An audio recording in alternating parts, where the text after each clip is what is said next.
Ready? No. Yeah. Too sweet! Hi, welcome to JD Sports. I'm Jared Hood. That's Dwight Garfield. You can find our personal Twitters at the show's Twitter, which is @_JD Sports. Disclaimer on it, on the show, is we are recording and then we're kind of a step behind, so we're going to talk about the current events, but things are subject to change between now and the time this is put up. Fair enough. I mean, we got the playoffs going on In NBA, so, right? Yeah. We also makes it difficult with the data we record this, and by the time it gets uploaded, and then we got like 2 games later, and then it's just good. It's good awkward. good thing about the NBA is that their schedule is a little further apart than most other playoffs that do series. They're usually about 3 days in between after they get past the first round, so we'll be able to keep up with a little more after this first round. But it's rapid pace, it's going, it's fun. It's like every other day, there's 16 teams playing right now. It's pretty cool. It's great. I love it. Yeah, it's fun to watch. Opening day though, Steph, the MVP, comes. Those ankles, people always talking about his ankles. They were up by a lot, so they sat him most of the second half. Yeah. Actually, all the second half. Yeah, he played like 3 minutes, I think. Right, and then which is a whole game 2, they didn't play him all. He won. They won, I mean, without him. And then they had an MRI the day after. An MRI the day after. They said there's doesn't look like there's anything going on with it, so he seems clear and okay. Cool. Do you think would you play him? Would you play him the next game? Even if he's 100%, you know what I mean? Is that rhetorical? So do you see who they're playing right now? Yeah, that's what I'm saying. You're playing James Harden and Dwight Howard's Houston Rockets. Right, and I think I sit him for that reason. I don't think I let him hit the court next game. I think Look, if they win a game on you without him, then throw him back in the lineup. Even if they do, congratulations. They're not getting 2, guarantee. It's not happening. Just no way. There's no way. You and I were even talking before their second game. We were both like, don't even play them. No, I wouldn't have played them. There's no reason. Houston is a complete mess. The only team that is looking worse than them in the playoffs right now is the Grizzlies, but I think Houston's right along with them just because they do have some solid pieces. They're just not gelling together whatsoever, and it's funny that they made a Western Conference Finals last year, apparently by a fluke because they're a completely different team. I think this team's going to get blown up, and moving forward, no, I don't think you need to play Steph at all. At least the Grizzlies have an excuse. They got a couple players hurt. You know, Right. Some of their key pieces. Matt Barnes is playing now. Yeah, well. The GOAT. Uncle Derek. He's not playing. No. He's not even coaching. I think the Rockets could use Uncle Derek. The Rockets could use Uncle Derek. Well, they got rid of Kevin McHale. That looks like it probably wasn't the best move. That was a win for him. I heard a great stat today. James Harden's win shares, right? This is based off the analytics. A couple years ago, he had the highest win shares in the league, and it was actually 2 higher than one of Kobe's MVP seasons. So if you break it down, would you take one of Kobe's MVP seasons or one of James Harden's best seasons? I mean, You're just being disrespectful. This is the point of the analytics went a little too far in Houston. It's the point where I don't like analytics. And they didn't. It doesn't account for defense. I mean, he was literally pointing at players for his missed assignments in game 2 there. That's without Steph Curry on the court. So you know who plays tougher defense than James Harden? The wind. Air plays tougher defense. He just stands there. He doesn't even pretend. Somehow Dwight Howard plays tougher defense. And he has been playing defense since he left Orlando. Well, he tried to get himself kicked out of the game last night. He didn't want to play there anymore. Yeah, he created a pretty bad foul at the end. And he did the same thing in LA. What did he do? He walked off. He just wanted to get out. Yeah, he just wanted to get out. Get out of Dodge because he's a bum. But as far as James Harden's concerned, dude, at least we get it. Not everybody's gonna be a great defender. Steve Nash, one of the best players of all time. One of my favorite players to watch I've ever watched. One of my favorite players I've ever watched. Despite the wars that we had together, he was a horrible defender. But guess what? He was there. He was following you. He was trying. He tried to get in your Everybody knew that he sucked, but he was out there. They weren't like, oh, he's trash on defense. You can't just run by him. I mean, you could, but he was at least putting the effort in, where James Harden... He would hustle at least. James Harden just, bye, guy. Half of defense is about effort. Yeah, definitely. He gives no effort. He does, which shows that he doesn't care. Which goes hand in hand with the other person that wears number 12. because I told you before, I don't think he cares. So you got two guys that seemingly don't give a crap about each other. The team doesn't seem to get along. They don't have a coach. It's just a mess, dude. I think it's going to blow up, like I said, after the series. I do think they're going to blow the team up as well. I don't think Howard opts in. If he does opt in, the Rockets would probably be like, whoa. We would like you to please not do that. I'm going to ask you for your I don't know if they get rid of James Harden or not. The issue is you're going to have to find a team that would be willing to take on his contract. Not just his contract. You're going to have to be willing to take on him. And it's proven that he's not the number one guy. He can't be the number one guy. So Houston's kind of stuck because they're telling him he's the number one guy, but they probably want to move in a different direction, and no other team is going to take him on as number one guy. So you're in a bad position if you're the Rockets. But there is value to him. I know everyone's clowning him because as the number one guy, he isn't the guy who can get you a championship as your only superstar. But if you get a couple of players around him, you make him your third best player on your team. So you're saying to go back to a certain team? No. We'll get into them in a minute.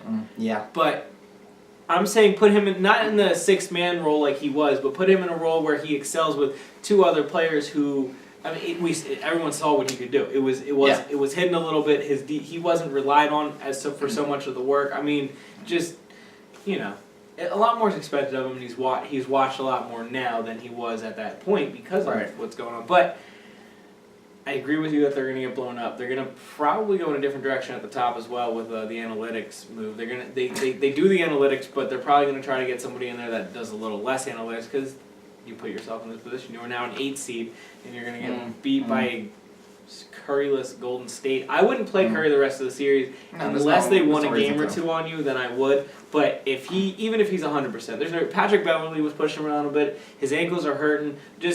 You have too much at stake going here in the future. You're gonna have to play San Antonio, and then.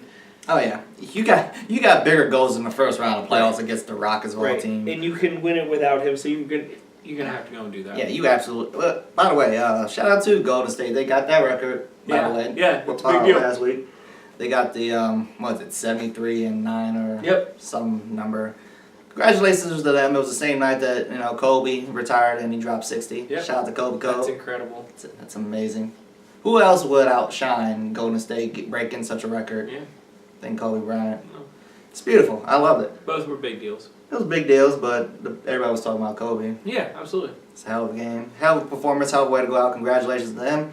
And shout out to them as well. They're going to walk their asses into the finals and probably out with another ring. Well, we will see about that. The other side, the East, has Cleveland going on there. They had a tough one in their first game. Against Detroit basketball. They still pulled it out. LeBron came back on the court with about 4 minutes left, and the game completely changed in the other direction. The Cavs took control and they won.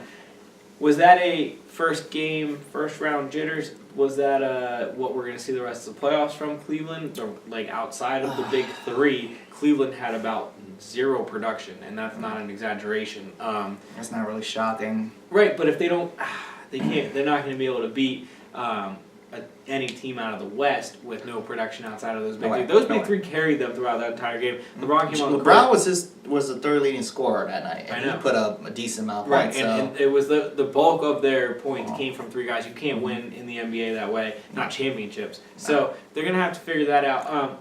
Do I think that they can...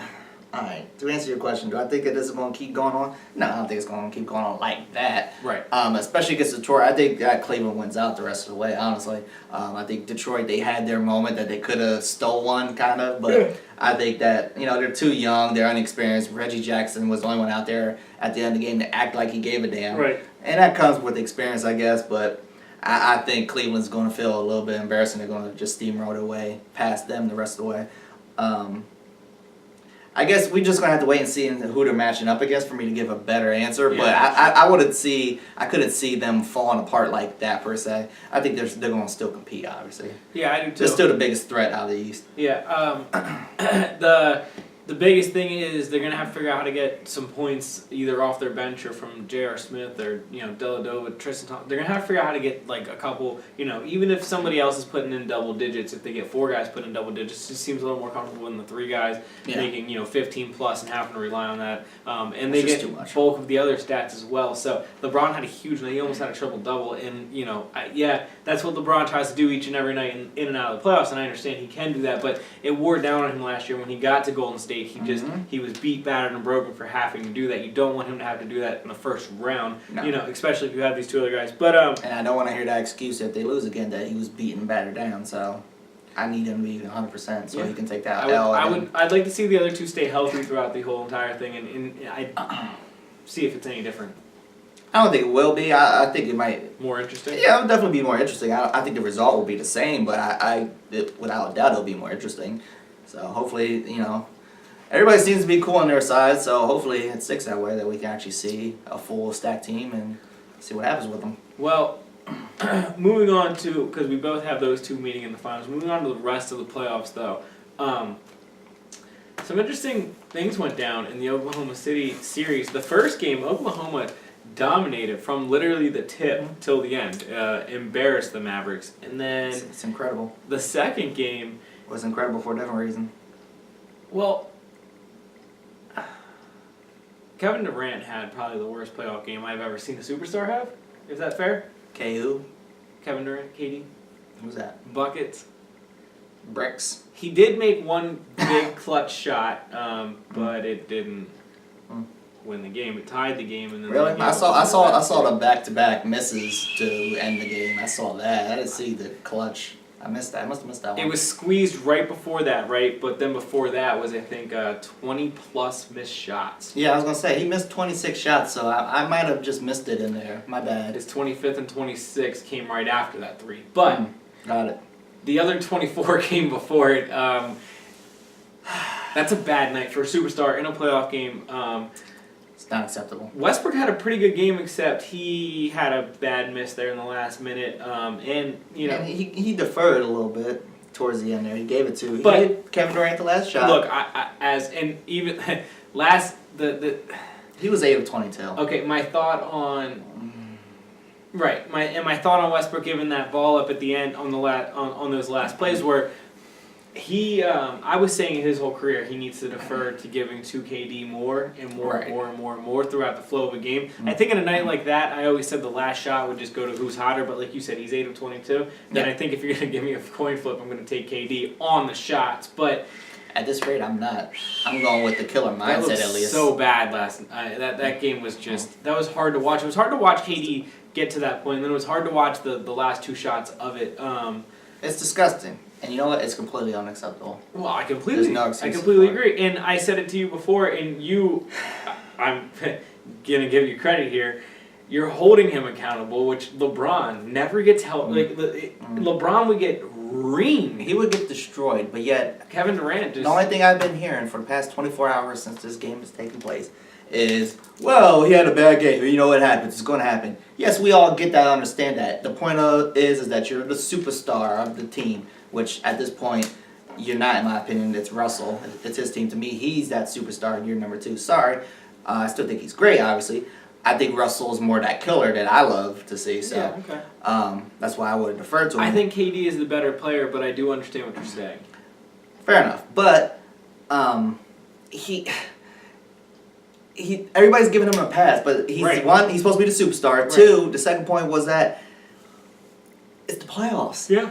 You're supposed to stand up to this moment. And like you said, like we both have been saying, if this was LeBron, he'd be getting destroyed. So why is Kevin Durant getting a pass? He doesn't get over. No, he's not getting a pass on this show. Kevin Durant, you're a bum for your performance. Yeah, bad games happen. Everybody gets that. Jordan had a bad game in the finals. Yeah, everybody's had their bad games. But you don't get passes for that. No. Where he bounced back and scored 50? We'll see. Fine, whatever. On what, 60 shots? Cody's going to pull a Kobe out there? That's fine. If they go down and they lose this series, that game is going to go down as one of the most dreadful things. Hello.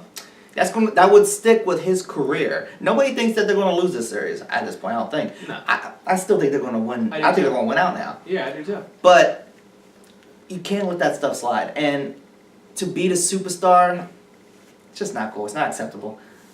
Do you want to get into that other aspect of the game? I was just going to say, well, we don't live in the moment. We're not live in the moment kind of guys, right? But at this exact moment, to throw a little more dirt on them, I don't mind Russell Westbrook dancing and stuff like that. And I actually like Charlie Vilanueva coming up and stopping it and kind of, letting them all know, hey, I love that. Not here, not right now. I was cool with both. I thought both were cool. I thought the dance was a little too me. hard. You know me. I thought he did it to prove a point and try to show him up, and I don't like the showing up aspect of these things. So I agree with you. Right. I think it went a step too far, but I like the play aspect of it. Villanueva stepping up in there and I just thought that was smooth. calming it down and saying, okay, like, we get it. You know what I mean? And now let's go. It's business. Now, that's not the real conversation. it's okay that he did that, and it's even more fun that happened. I like the playfulness, the little back and forth. But after a game that you went 8 for 22, and after a game that your other superstar missed 20-plus points, you both made 26 shots. 26. You both made comments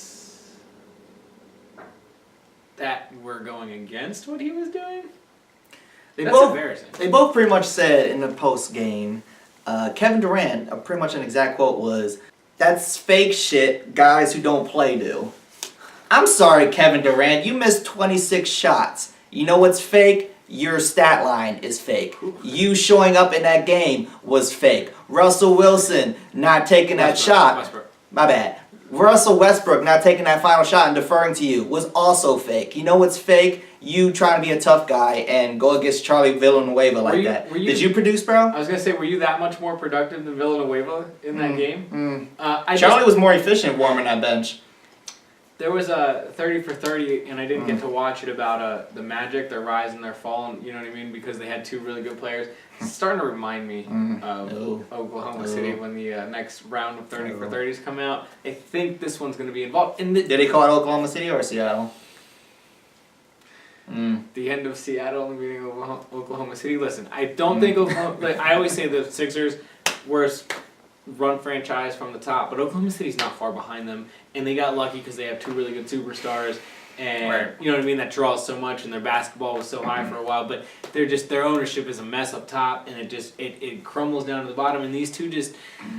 You can't say something like that after a game. They started a war on the media a couple of years ago for literally no reason, because they get past. I mean, I think that, especially Kevin Durant, he gets so many passes throughout the media, and yet he started this war on the media, and then he's going to say something stupid like that after a game where he played that bad, and Westbrook, I mean... In fairness... You know, here's my thought. You want to call him fake. What did you do? When he stepped in, what did you do? You stopped and you walked away. How fake was he when you were standing there? Was he that fake? Why don't you... Like, I'm not saying they should start, you know... No. MMA brawling here in the middle of the court. Russ pushed him a little bit. But my thought process on this is, if you really are about it like that, and you're going to say comments like that in your post game, are you real? Or are you fake as well? Because you... That sounds like a fake tough guy. Exactly. Like, you know, listen, I get on KG. I don't get it, dude. Fakest tough guy in the league. But I don't get it, dude. I just, like, to me... You know, in fairness to both of them, I mean, KD owned up to how he did play. He did say it was all on him. Yeah, absolutely. But in the same breath, you can't then come back and say what Charlie did was fake. You could be angry or upset about it or shrug it off and just say, I don't want to talk about it. It was dumb. You can say it was dumb and that's cool. Barnes?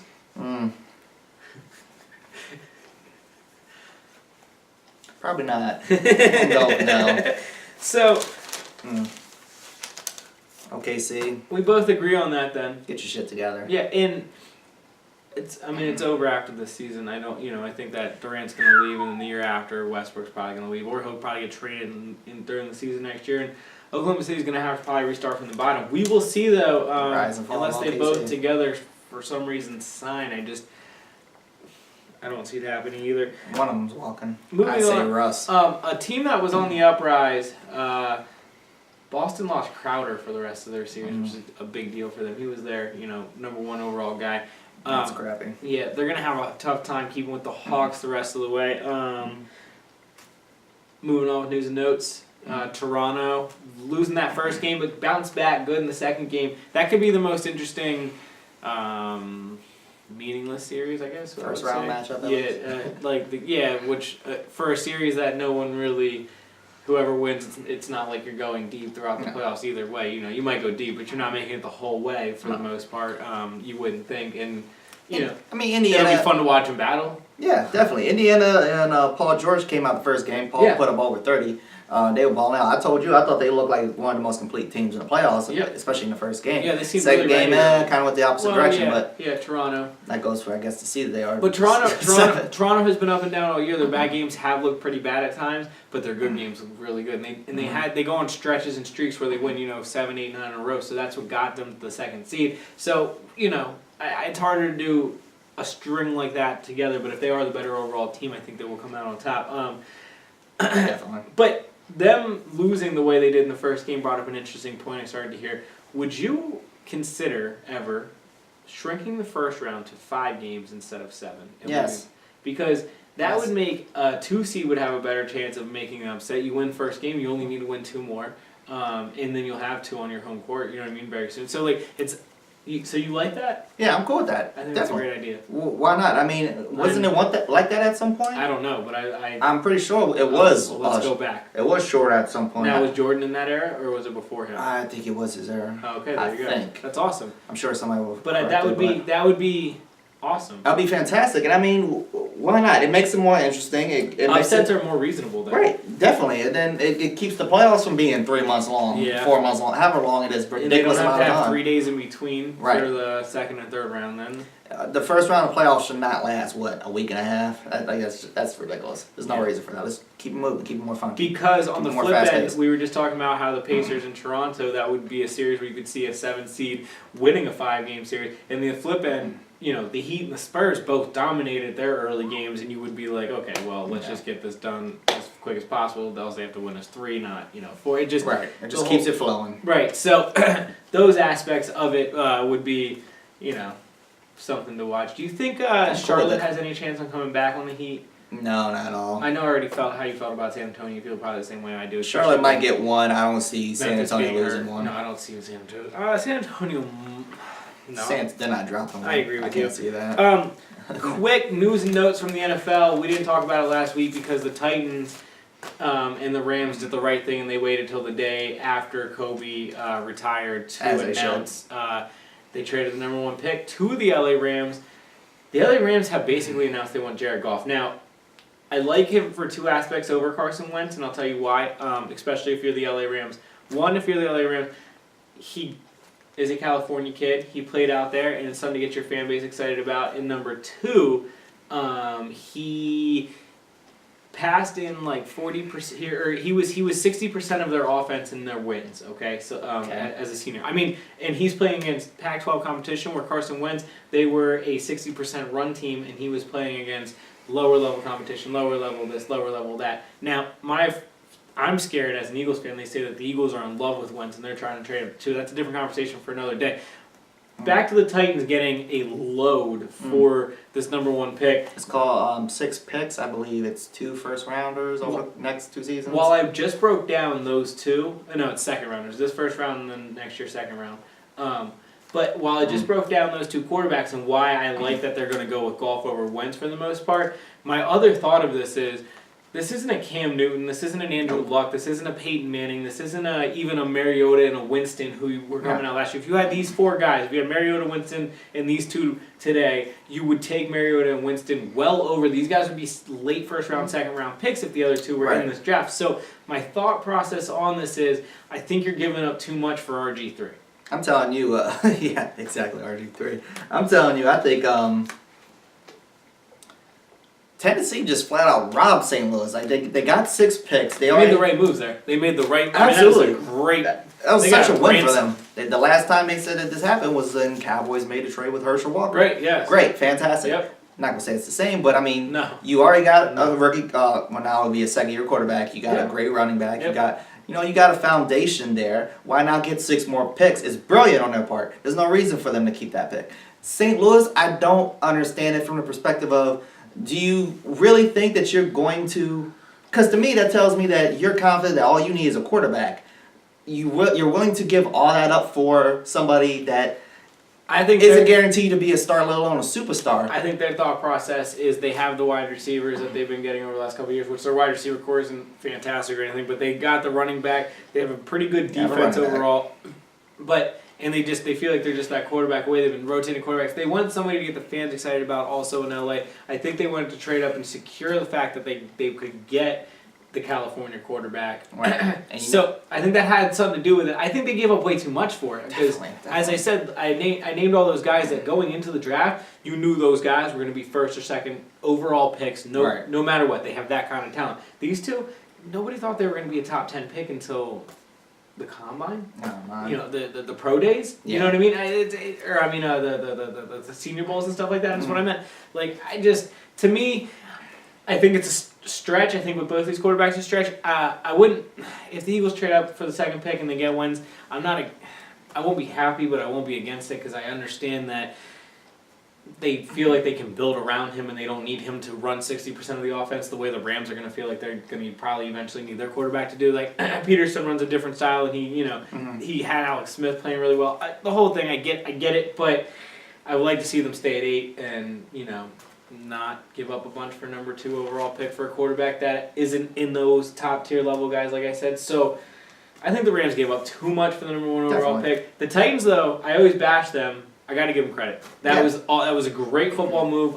If they start spending the money, which their GM, I think he literally looked at it the way I did.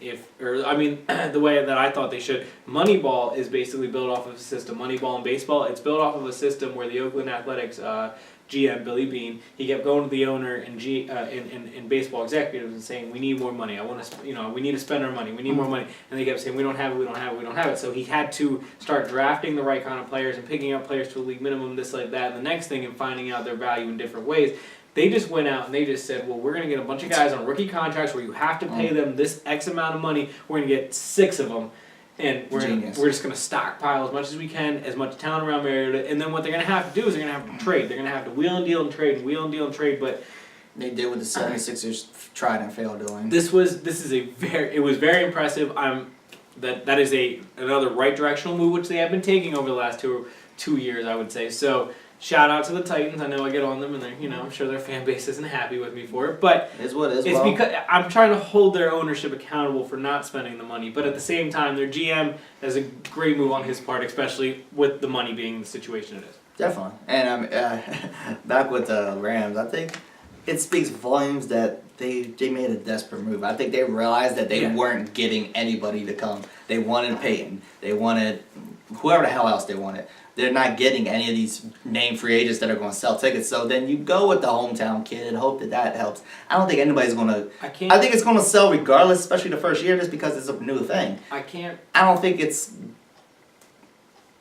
he's going to necessarily be the factor. I think it's going to be the factor that they're finally back in town. Let's go see the Rams. Cool. I don't think it's the quarterback. I don't think it's a shit who the quarterback is. If I was quarterbacking, I'd go and watch.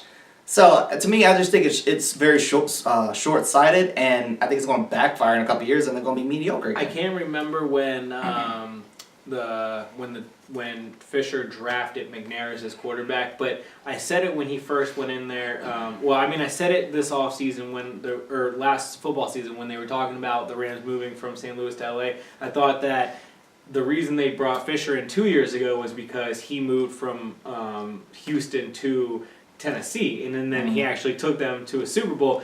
They drafted McNair as the future quarterback in Tennessee there, and it worked out. I think his thought process is, we're doing everything else the way I did in Tennessee, or Houston to Tennessee. Now we need that next step. I think it's more of a stretch, but at the same time, I don't know when they got McNair, so I don't know how far he reached to grab him, or if he just kind of fell into him in the second, third, fourth round. I'm not 100% sure on that. So these are apples and oranges, but at the same time, do you understand? I think there's a thought process there that he's going with at least. Yeah. I know if I was trying to root for the Rams right now, I don't think I'd be happy about the situation. Although it's funny, apparently Titans fans are ecstatic. They should be. I heard a quote that it was. They said, finally Jeff Fisher is helping the Titans win. That's funny. That's really funny. That's awesome. But, they have DeMarco Murray for half the value because the Eagles still have to pay part of his contract. Yeah. Mariota's on a rookie contract. They have 3 tackles on a rookie contract. They have 6 picks coming up in the next 2 years. 4 of them are probably going to be on defensive players. Yeah, it could be a different look, and they could be a completely different team in 4 or 5 years. Oh, and so it's what you compete, especially in that weak division. I agree. No. Shout out to Tennessee. Y'all did good. St. Louis. St. Louis. LA. Whoever the hell you are. The Rams. Good luck. So, last thing with the NFL. What's that? Drew Rosenhaus has finally let Johnny Manziel go. Now, Johnny Manziel did say he I'm not even going to laugh at this plans point. on playing next year. Now I have to laugh. Focus. I can't even say it. Focusing on his career. Oh, I have to laugh. Focusing on his what? On his career, he said. What is that? Drinking? I was like, does he have a career? I don't listen. We've been down this road millions of times. It was just worth it. But now that Drew Rosenhaus has cut him. That's very, very, very telling. The first time in 20-some years, Yeah. he's never fired anybody ever, and he's had some fucks. Johnny being one of them. Had. Do you want to run down his clientele list today? I don't know who his clientele list is today. Well, let's just. You want the number one? If we were doing I a would draft, love to hear if it. we were doing a draft of dirt balls, right? I don't have to go past this name. This will be exactly all you're going to know about Drew Rosenhaus and his clients. Greg Hardy. So that's it. We're done. Greg Hardy has an agent, but Johnny Manziel doesn't. They had the same agent for a while, which is very telling. LaShawn McCoy and Deshaun Jackson also have that agent, if that makes you feel better. So. Johnny. Pretty sure Josh Gordon is on that list. No, Johnny's boy. His roommate. Might be his roommate. We're Not giving up yet. Not giving up on him yet. Or is it But Von Miller? He gave up on Johnny. But he hasn't given up on Josh Gordon yet. Johnny. I don't. Well, apparently the terms of him going after Johnny was that Johnny goes and gets help. And he didn't do it. And now Johnny released. 5 days. And Johnny releases a statement saying he appreciates people that support him, and it's just like, dude, you sound like such an addict. LeBron's he contradicts. He talks out both sides of his mouth. He's an addict, and he needs to just accept this and get some fucking help. In LeBron's agency, they tried very hard to help him, but they dropped him. So then you got Rosenhaus doing the same thing. If you can't, you don't have a career, dude. You're done. Your career is now possibly, if that, CFL. Those are two big You're going to the CFL. Those are two big names that you don't really want your back turned on from. You know what I mean? LeBron James and Drew Rosenhaus, they have power in the sports world. So people hearing that, knowing that, football teams are going to stay away from you. I already felt some weeks ago that nobody was going to pick him up. I don't see anybody going after him now. Who wants to be his agent? Drew Rosenhaus doesn't want to be your agent. Who wants you at this point? You're a risk. You're just a risk. Until you prove yourself and get help and stop being such a if he's going to pay me, basket case. If he's going to pay me, and as long as all I have to do is just not fire him. You don't want to be associated with that. You know how much money those agents gets paid though? Like if he's paying me, right? You don't want to be associated. Because you're not going to get any more gigs if you get him. You don't want to be associated with him. Well, I'm not going to get any more gigs if I don't get him either. Well, you're talking about somebody who has nobody right now, which fair enough. I'm talking about as an actual legitimate agent. No. Exactly. Like an agent? No, you're going to stay with No, him. well, if you want to pay me to sit here and watch you kill yourself, I'm cool with it. I'm going to tell him you should get help, and as long as I don't drop him, he's going to continue to pay me, then yeah, that's sure. fine. He's done. That's a wrap on Mr. I'm not even going to do the hand signal, the joke. Well, he stopped. This is his hand signals now. He stopped doing the hand signal. Speaking of people who are done, and other people think this might be a joke. It's not. I don't think it's a joke as well. It's not. Conor McGregor has announced his retirement on Twitter. Wow. Shocking.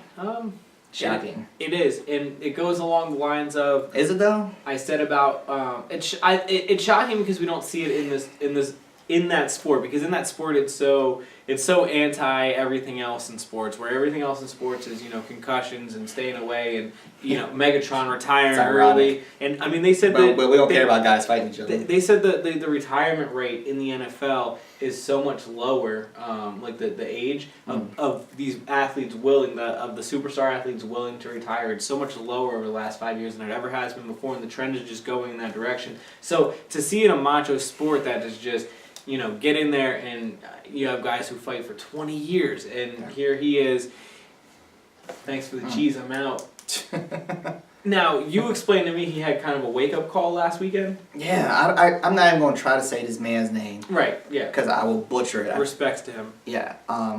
The week prior, there was a fight in Dublin, Ireland, which is Conor McGregor, where he's from. He's from out that way. I guess there was an MMA event. It wasn't UFC, it was just some other MMA promotion. And this guy didn't find out exactly what happened, but basically reading it, it seems like he just got the hell beat out of him, literally, and his skull, he just took a pound to his skull, I guess. Well, what ended up happening was after the fight, I don't know if he would have lost this regardless now, but after the fight, I guess he wasn't feeling well. They rushed him to the hospital. He was there for 48 hours, and they even had to do brain surgery on him, which tells me he took a beating to his skull, and he passed away. And that's the fight that Conor McGregor actually attended. Just over a week later, Conor McGregor comes out and says, you know what, I'm done. Give me the money. I guess he sat on it for a week and said, you know what, I got my family, I got my friends, I got money. I had less than 10 fights in UFC, but I got the money. I'm a character myself. I can promote myself in some way. Yeah. Be a commentator or something stupid. Go do movies. I guarantee, as angry as Dana White probably is for UFC 200, which he's been hyping with the McGregor versus Nate Diaz rematch, would have been huge for the sport of UFC. I guarantee that he would still give Conor that opportunity because he is that mouthpiece, and he could be, like a spokesman or something for the country where he's from. But that's a little. I don't really blame him though. I don't. This man. It sucks because I enjoyed watching him. This man passing away is a little more than these football players watching a documentary on Netflix or watching the movie Concussion, right? Because they see that, and there's so many football players already retiring because they just hear these and they see these things, and they're just like, you know what, we're gonna step away from this. I mean, he was physically there, and the guy is not here any longer. That is more of a way that's doing what you do, and my thought is. And so, it sucks because I don't really follow MMA, and I like to watch him. I always like to watch him fight, but at the same time, your family is more important. And if you did make enough money and you feel like it's time to bounce, then it's time to bounce. Why not? And yeah. So he knows too. He knew it was only a couple months ago. He was also laid out on that very mat. He probably just was like, "Oh, that could have been me," without knowing. I mean, okay. Neither one of us knows exactly what happened with this fight last week. Yeah. Presumably, let's say a guy was on top of him beating him, and it takes a little bit before the ref just stops it because they make sure that you're not defending yourself before they just call it. Yeah. So, I mean, you know how I feel about this. I was never a fan. I like boxing, and I don't know why I was never a fan of UFC. There's just something about when they get on the ground and they're doing that, and they're just, you know what I mean? I never. It's usually quick. They leave a little gap. I know, no, and because listen, that's part of their sport. I don't knock it because that is legal in their sport, and that's what if those guys are willing to go in there and do it, I'm not ever going to be the person to tell them to stop it. It's not for me. Typically, and I always take a step back. Typically, when your body does limp, the ref just like, it takes one or two hits, and the ref's like, no, you're not defending yourself, you're done. I like boxing. So, who knows what happened with this other fight, and Conor might have just saw himself. I like boxing, but I still think there's a very savage part to it, and I think there has is to be a very raw side to it where I understand the backlash on these things, especially in 2016, because we are sitting here saying, we got to make football more safe. We got to make hockey more safe. We got to make even basketball and soccer. We got to figure out how to make sure that these guys aren't taking make sure their bodies, even not just their heads, their bodies in general. And here we have two sports and then an entertainment. But that's acceptable. It's hypocritical. And it's covered by the same people who are trying to bring light to these things. It's very. I don't get it. You can't it's have a weird cycle. You shouldn't be allowed to have it both ways. Why is it okay for them to beat this shit at each other? Oh, that's okay. Because it was here before 2016, and now it's 2016's here. Listen, that's but why. But they're not allowed. But we can't tackle each other. And they're gonna come. But we can't tackle each other in football because that's too violent. But we're not outraged by what we see on listen, this past weekend UFC was on Fox. It was on national free cable. Right. But that's okay. It's not. Yeah. Well, look, I'm okay with all of it in general. Yeah. But I don't like these hypocrites that have it both ways. And they're not outraged by boxing, they're not outraged by UFC or MMA in general. But I would assume that stupid. I would assume that the concussion people who talk about CTE, I assume that those people definitely would tell you that boxing and UFC are not what you should be doing. No, not at all. So maybe they figure, you know what? Obviously, you're going to take that damage, so they don't even worry about it. Yeah, what am I going to tell you? Still, I still think there's some hypocrisy in there. You look at guys like, Muhammad Ali, who, look at him now, it's so hard, but that's the norm. Holyfield. That's the norm for boxers. Because they just took so many shots to the head, so. Oddly enough, as crazy as Tyson is, he still can at least talk, kind of. Kind of. But, I mean, Mayweather said it early in his career. He looks at those guys, and he sees that they boxed for a long time. And he's either got to take. He took a lot less shots to the head, but he still feels like he's going to end up like that, It's just that's part of that job. You make a lot of money, you do that. People shit on pro wrestling, but you see how Mick Foley walks? Yeah. He's messed up. No. And he thinks mentally, he's come out and said publicly, he says that he feels like he's going to be like in that state at some point, like these boxers are. He walks with a mean lip now. It's hard to watch. And he's very young. Maybe he's 50s. Yeah, they are young. It's crazy, dude. So, speaking of fights, we got 2 fights this weekend. I'll let you take the reins on this because it's more, I just watch it through you. I kind of just watch it. Right. Hit him here and there. But speaking of UFC, we do have we got John Jones versus, I'm going to butcher his name too, St. Peru, I believe it is. Okay, now John Jones is the one who was he held the title, right? He was, okay, just making sure. He's the one that had the title, he got it taken away from him, and he was suspended. Things happen again. Then they schedule a fight, then he gets pulled over, Things he says, happen. do you know who I am? Blah, blah, blah, blah. I was kind of nervous. I didn't know if he was even going to get to this fight, but apparently we're here and it's still on. So he's fighting for the title that he never lost. He's still undefeated. He's an absolute monster. You talk about Conor McGregor. John Jones is a beast. If this was hockey, or this was football, or this was basketball, or baseball, or even soccer, I'd be looking at this guy and I'd be like, man, you're a clown. But when you're talking about fighting, like actual physically fighting, I'm like, back it up. You're walking this line. He's like, listen, Dana White, you're walking this line with these guys. You're gonna have to tolerate that kind of stuff, and I think that's him looking at everybody in the face, saying, we have no choice. If we want good products, we're gonna have to deal with guys who act like that, who act like pro wrestlers. Yeah. He's a pro wrestler. I mean, at the end of the day, that's his little title. So. All they do, they talk shit, they shoot promos, they do pro wrestling better than pro wrestling does pro wrestling. So if you let him walk the walk all day, he's going to have to. Oh, absolutely. The man's like, I don't know his exact record, but he's like 20-something and 0. He's never lost in the UFC. I cannot wait to see it. He's never lost. It's going to be great. We're going to watch it some way, shape, or form. We're going to find a way to get this. Yeah. And the other fight that's going on the same day. You've been telling me about this guy forever. I don't know which fool. I've seen his highlights because of you. I don't know which fool has decided to put these on the same day because they are just that fool, and I would love to have a conversation with them. Oh, the boxing people, you know that. They're a bunch of clowns. You know, they saw this and they were like, and nobody's going to buy that fight because we're talking about Triple G, Golovkin. He's fighting. It's like Wade something, somebody that he's going to destroy.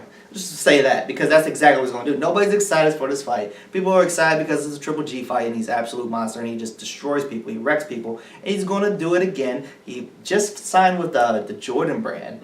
The first boxer ever to apparently do that, which is incredible. Awesome. He's building all throughout sports. I only heard of him about a year ago, but man, if you're a boxing fan, if you love fighting in general, about him. Just check him out, dude. By a couple people. He knocks people out, dude. Yeah. I'm excited to see him.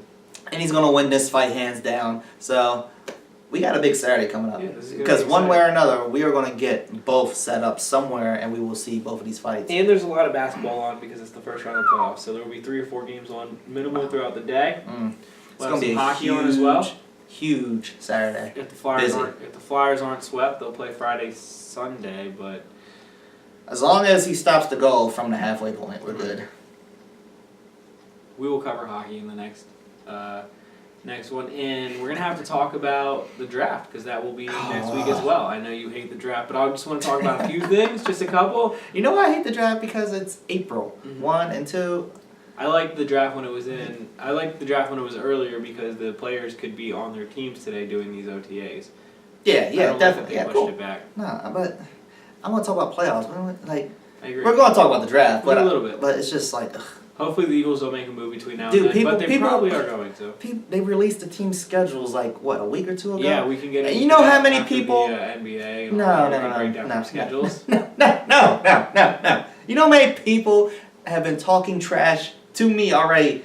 Yeah, this is stupid. This is why I can't stand people, but this is why I'm irritated. It's April, and I was told April 12th. Many people saying, oh, we play y'all on week 47 of the season. We're going to beat your ass. I'm like, I don't even know who's going to be on my squad. I read on April 12th that it was, 4-12. It was National Dallas Cowboy Day.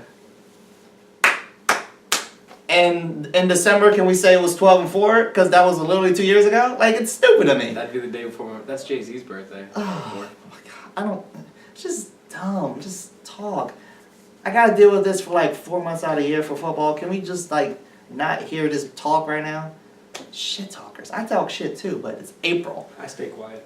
I was just like, really? Like, we're really having this conversation? You really? Yeah, because we're going to beat your ass. Bro, it's April. You know how people are.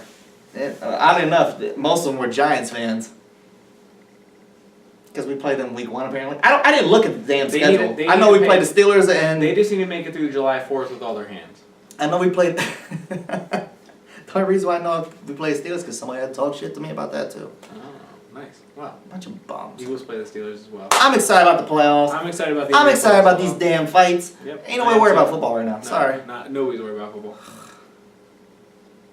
Notre Dame spring game was last Saturday. Alright, nobody's worried about football. I was going to say, did you go to the Penn State practice? No, I did not, but I did record the Notre Dame football game because I had to work and I watched it. It was actually pretty good. I thought Kaiser is going to have the lead coming out of the spring game, but things can change. Kelly likes to go with the 2-quarterback system. You know, we'll see. We'll see going on in the future. You make my brain hurt. Thank you for watching JD Sports. I'm Jared Hood. That's Dwight Garfield. Deuces.